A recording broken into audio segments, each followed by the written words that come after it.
This is Radar for On the Radar Entertainment Blog, coming with you another edition of MLB observations of this year's 2024 season. The final observations based on either regular season play or postseason play, the World Series observations. So just reading the box scores quickly.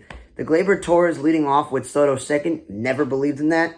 Gleyber Torres hit a home run in a game that was clutch, and Soto is Soto, and they walked him a lot, so we got him base. But that didn't make a lot of sense because Volpe doesn't give you much offensive value batting seventh. And Jazz may have hit one home run in recent games, but he's not a cleanup hitter or number 5 hitter, let alone a third baseman, even though being a natural-born shortstop, he made some good plays. He probably will slide over to second base when Gleyber Torres is gone as a free agent. Because the Yankees have been upset with Torres' play for years, and they're just like, what do we do? Another story.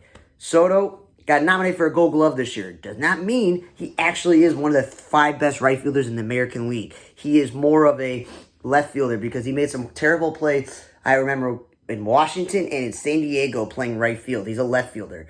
Protect your asset by putting him in the least amount of possible chances, of getting hurt. Same thing with Judd. Judd played center field admirably this year, but he also obviously had an incredible year. But you know what's going to happen next year? He's going to miss like 30, 40 games because you're just wearing him out. Okay? And then Verdugo, he came up clutch with some base hits. I think even had a home run in the World Series. He is not a number 9 hitter. Disrespected by having him bat 9th when he used to bat perennially maybe 5th or 6th in the Red Sox lineup when the Red Sox were good. And he also played amazing in left field because he's not a left fielder. When you put a natural-born center fielder who's been the everyday right fielder for the Red Sox until this season, he's of course going to show, hey, I can play left field also. You know, they had Luke Weaver who was in spring training trying to compete for a rotation spot till Marcus Stroman was signed. And Gill and Schmidt, the youngsters, emerged. So he was bumped out, and he was reliever, and Clay Holmes lost the closer job. So Luke Weaver became the closer, and they pitched him for the first time ever 3 days in a row, which is not something he's used to, being a starting pitcher going into the season. You know, and it wasn't a defined role, just long relief at the beginning. So kind of came back to haunt them in that. And then Nestor Cortes pitched out of the bullpen because they felt like, you know what, we're going to go with youngsters Hill and Schmidt. We're not going to go with Marcus Stroman, who's been there and been a good pitcher for a while, or Cortes, who's a former All-Star. We're going to go with 2 young guys, and we're going to have Cortes pitch out of bullpen. And that turned out to be terrible if everyone remember watching Game 1. Dodgers, Ohtani, Betts 1 and 2. I've been over this. Mookie Betts woke up a little bit in this World Series, and Ohtani, I think everybody heard it's like shoulder or whatever. He kind of went down the last few games, and he was carrying them all the way to the World Series and kind of teetered off in the World Series. But again, both of them are not leadoff hitters and 2 hitters. Betts has more experience leading off because he came up as a speedy infielder that converted to play outfield. And they were like, wow, he's really fast. He's getting on base. And he's putting the ball in play. Let's bat him leadoff. But whatever. Because then what happens is Kiki Hernandez, super utility man, has been clutch as a Red Sox and a Dodger twice, 2 tenures with the Dodgers. As a player, he's not hitting massive bombs, driving in crucial runs. A lot of times he's getting on base and keeping innings alive, and that's not a number 6 hitter. And Tommy Edman, the super utility man they got from St. Louis, he's also a contact hitter who's kept a lot of the games going. And yes, he hit a home run and he won the NLCS MVP, but it wasn't because he was hitting massive home runs and driving in 20 RBI. He's just continuing of just getting hit. Gavin Lux, in and out of the lineup with injuries. Again, not a 7th hitter, nor a 3 through 5 hitter, because he did that a few times earlier in the year. He's, again, still figuring it out, because he missed the whole entire year, and he lost his shortstop job to Mookie Betts. I would have him always bat 9th. And then the Dodgers decided to go to a bullpen game and have this young pitcher, Landon Knack, who started like a bunch of games this year for them, pitch out of the bullpen. And you know what happened? That was the game the Yankees just destroyed the bullpen game, and Landon Knack, I think if he would have started and went at least 3-4 innings, Dodgers may have swept. But that's the observations of just reading the box score. What I want to get to was the game 1, Dodgers and Yankees. Flaherty didn't pitch amazing, giving up 2 runs compared to Cole, but each of them went 5 innings. The major difference was the Yankees, Luke Weaver, came in to finish an inning, and then he tried to get out of the next inning, and it did not go well for him because he had runners on, apparently, so got a blown save there. And this Cousins guy, who was on the White Sox at the beginning of the year, and the Sox traded him for cash. It wasn't the Sox cut him. They just said, you know what, we don't have room on the roster for this guy. Kirk Cousins is the actual cousin, I think. And he has a terrible outing, and they kept him in there for way too long. He gets the loss, and then they're like, you know what?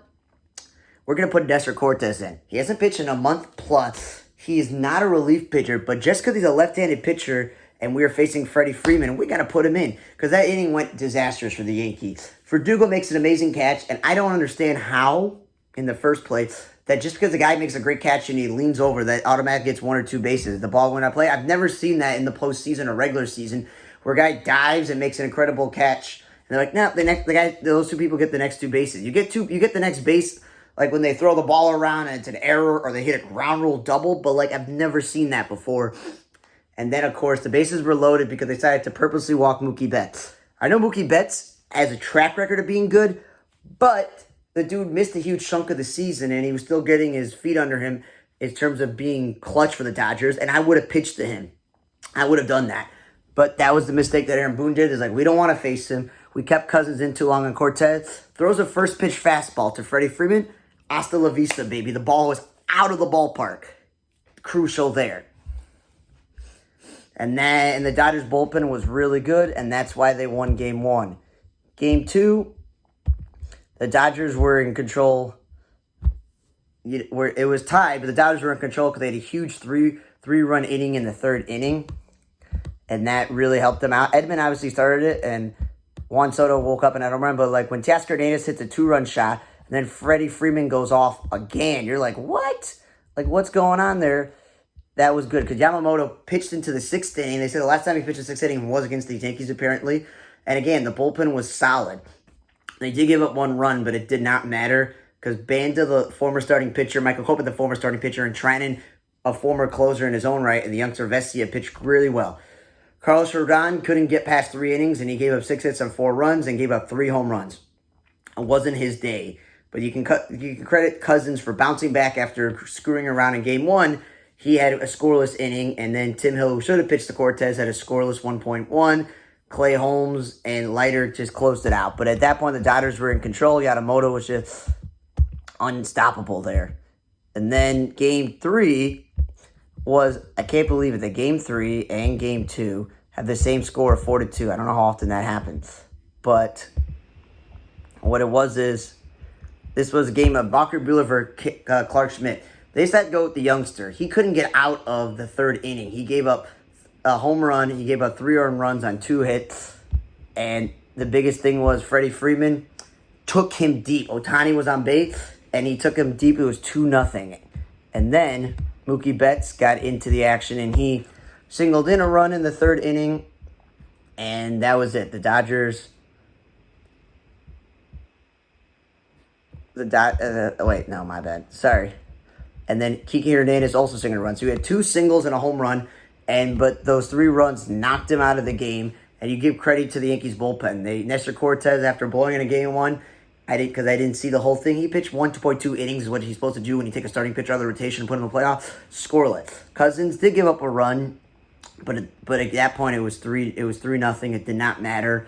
But the rest of the bullpen was incredible. Walker Buehler got that run support, so he struck out 5. And then youngster Gratterall, who I hadn't seen most of the season, I didn't even realize he was on the active roster, along with the youngster Vessia, veteran Daniel Hudson, Banda, Brazier, and Kopech. Until Kopech gave up 2 runs in the 9th inning.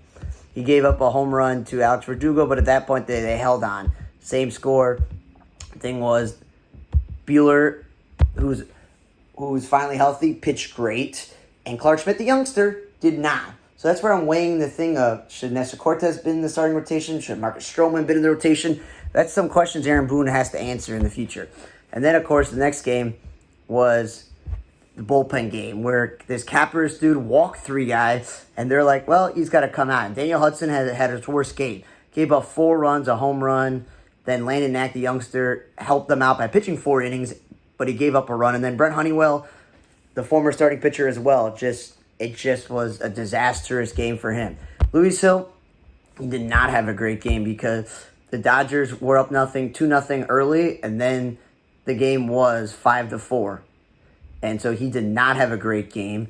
And that game could have gone anyway. The Dodgers could have come back and won, but the Yankees side put their foot on the pedal, and they did it because Hill, Clay Holmes, Al Leiter Jr., Weaver, and Tim Mayza, the former Blue Jays reliever, all shut the door down once Luis Hill did not do it. But yeah, the Volpe grand slam, no one would have saw that coming because they were just looking for Volpe to, I think there was maybe 2 outs, whatever, just to get a base hit, clear the bases. The whole Derek Jeter, he's a New York kid, he wants to be a Derek Jeter, and did a grand slam.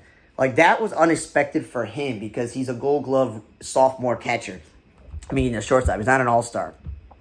Will Smith woke up at a home run.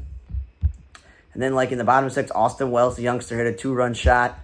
And then Gleyber Torres, when he finally woke up, he hit a 3-run shot. And I was just like, well, that's over with. And then Judge put the icing on the cake. And you're like, well, the Yankees are going to have a chance to maybe make it go 6 or 7. And it was going their way. Unfortunately for Jack Flaherty, he couldn't last 2 innings. He gave up 4 runs early. First inning 3 and then 1 because Judge comes up, 2-run shot. And you're just like, great. Judge and Soto score on his home run, and then Jazz hits a home run immediately after. And then you're like, cool, bottom of the 3rd after they've already taken him out. Before they take him out, And Giancarlo Stanton crushes that ball. And you're like, well, this game is not going to go anywhere right now with the way that it's going. With the home runs being given up, Verdugo drove in a run. The Dodgers are not going to come back. But give credit to Anthony Banda, even Brazier gave up a run, and Kopech and my guy Vesia. They really shut it down there for the most part. Gratterall, who I said pitched the other game and I didn't realize, gave up 3 walks in a run, and you're just like, great, now the Yankees come back and take the lead. And then Trinan, they hadn't pitched the most innings ever. The longest he's ever gone this year, almost 3 innings. And then Buehler did the Walter Johnson thing that they mentioned. And then Randy Johnson, the Mad Bum, and Chris Sale. But Mark Burley did this for the White Sox. He pitched 2 incredible games. He pitched incredible games as a starter because the Sox, took care of business. Then he came and closed it out. But give credit to Luke Weaver bouncing back from some bad games and Leiter just trying to close it down. Because then the Dodgers woke up and Mookie, and you got to give Garrett Cole credit. He fought hard to get through 6.2 innings. He was like, I need to get as many innings in for this bullpen because we're going to lose if I don't. And he was off to a good start, but then there was the slip in the 5th inning where they had all these errors. And Mookie Betts singles on a ground ball to Rizzo. And, of course, then a run scores. Then Freddie Freeman singled in a run that Judge booted. And there was the miscommunication of Garrett Cole not running to first base and the ball clanking there. And then, of course, double over the head by him, and that tied the game. Giancarlo Stanton came clutch, taking the lead, but then Gavin Lux did that, and then Mookie Betts did it. Another sac fly, and the Dodgers win. So that was a pretty exciting World Series, and I'm okay with being wrong. I thought the Yankees on paper, with the rotation that I said, there was 2 guys that could have started games over the youngsters, and they did not, that I thought they were going to win, and I thought the Yankees bullpen was even up with the Dodgers where it wasn't like a clear closer or a clear alpha dog in there. And then I felt like the Yankees lineup was a little bit more stacked than the Dodgers because I like Kiki Hernandez and I like Gavin Lux a little bit, but it's really Tommy Edman, Kiki Hernandez, Chris Taylor. I like those utility guys, but I didn't think that you add it all up because Will Smith had a little bit of a down year towards the end of the season in the playoffs. And Max Muncy wasn't the hero he was in previous playoff games. And Freeman was battling an injury. Mookie Betts missed a huge chunk of the season. And again, going back and forth with some guy in center field one day, another guy is second, another guy is short.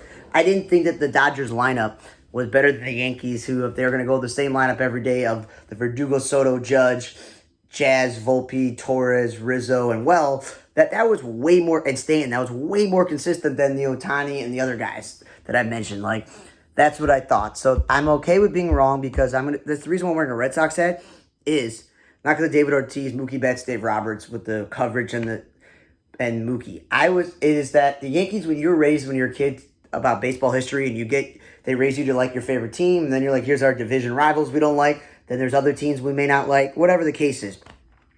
The other thing they teach is the Yankees have the most World Series, the most pennant. They used to be the team that spent the most money, signed all the steroid users. They used to spend a lot of their money on international drafting and signing. So kind of in that way, doing that. And they always seem to get the stars. So you're like, well, you're born to hate the Yankees. So that is why I'm wearing this as a troll, because I don't have any Los Angeles Dodgers or Anaheim Angels or anything Los Angeles because I haven't been to California before. But congratulations to Anthony Banda. The dude's bounced around as a swing pitcher for a while. Ryan Brazier, who I've never heard of. He's been around the block. He's older than me. Connor Brogdon, the youngster. He's on the injured list. Walker Buehler, all the injuries coming back good because at one point he's one of the best pitchers. This Ben Kasparis dude, younger than my brother, never heard of him. Jack Flaherty, he's bounced around, had some injury.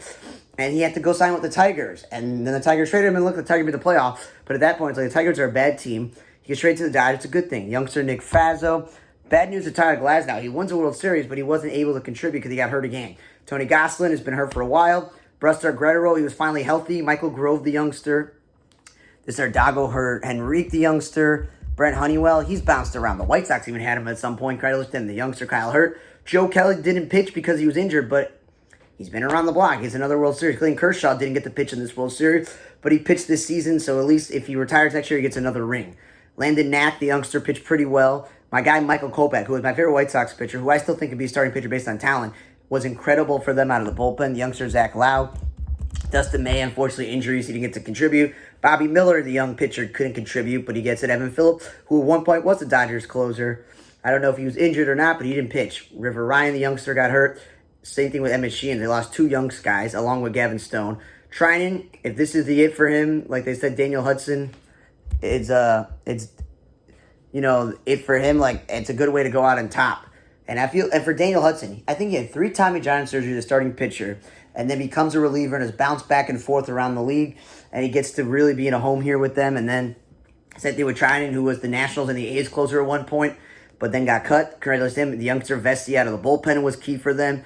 There's Justin Morbrowski and Yamamoto. Even though the dude missed a huge chunk of the season, he came out to play in the postseason and the World Series when he was supposed to, and he deserved that money. Ohtani gets out of Anaheim and gets to play for the Dodgers, have this incredible MVP caliber season as a DH, plays through injury, and he still wins a World Series. Like, it's good for him. Austin Barnes, always good backup catcher. Will Smith is still one of the better catchers, so it's good for him and the 2 youngster catchers. I don't know if they played a game this year. Mookie went from playing part-time outfield to part-time infield to everyday shortstop to being hurt to moving back to right field, and he put it all together, and I'm a huge fan of Mookie Betts. I'm glad he won. Freddie Freeman gets to win another World Series after he won with the Braves, and it was emotional if he's going to stay or not. Kiki Hernandez, again, Boston and LA, he seems like he comes clutch. Congratulations to him. Kevin Lux, finally healthy this season, gets to win a World Series. Max Muncy gets to win another one. Miguel Rojas, he didn't get to play a lot the last part of the postseason because of injuries, but he was key for them at shortstop when Mookie went down. Tommy Edman, I don't think he was on St. Louis when the St. Louis won, but St. Louis has been terrible the last 2 seasons, so it's good for him. Teoscar Hernandez, he's also bounced around the league between Houston, Seattle, Toronto, you name it. He gets to finally get to be on a team that wins, and he signed a 1-year deal. So he's a free agent, and he's going to cash in. Kiermaier, the longtime Ray, who then went to Toronto and has always battled injuries, they didn't play him every day like they said they were going to play him or even platoon him, and didn't appear in the World Series, but he gets to get a ring if he retires now, he gets to go out on top. Youngsters Outman and Pages, 1 year one was good, 1 year the other one was good in the rookie seasons, and they contributed, so congratulations to them. And super utility man Chris Taylor, useful player for them. And the coaches side, Dave Robert gets to win another World Series as a manager. We don't get to make fun of the 2020 team. Danny Lehman, the bench coach, and I'm going to say first baseman Clayton McCullough, who both apparently interviewed for the White Sox job, and being on Dave Robert's staff isn't good enough to get hired. Then the hitting coaches, Aaron Bates, Robert Van Soyek, and Dino Abell, the third base coach. And then for me, Mark Pryor, the former Cub, who battled injuries, and the Cubs, they thought they had a chance to win the World Series the year they lost to the Marlins in the playoffs with the whole Bartman thing. I think he was a coach when they won 2020, but he gets another World Series ring. Josh Bard, the longtime catcher, being the bullpen coach, gets a ring. And assistant pitching coach Connor McGinnis, and Bob Guerin, who's been on the staff for a while, but he's under the term Major League Field Coordinator. Congratulations to him. And then Andrew Freeman is the GM. He left Tampa Bay to win World Series. And then Brandon Gomes, a former reliever who's in the front office, gets it. Josh Burns, who used to run, I think, San Diego or Arizona, gets to win one. And then I'm trying to see if there's anyone else on this thing. Yeah, Raul Labani is special assistant to the president of baseball operations. And so those are the guys that contributed. And congratulations to the Dodgers on winning the 2024 World Series. Stay tuned this offseason for Hot Stove Edition videos. For On the Radar Table Blog, I'm Radar, and going to miss the baseball season by 2024. baseball season.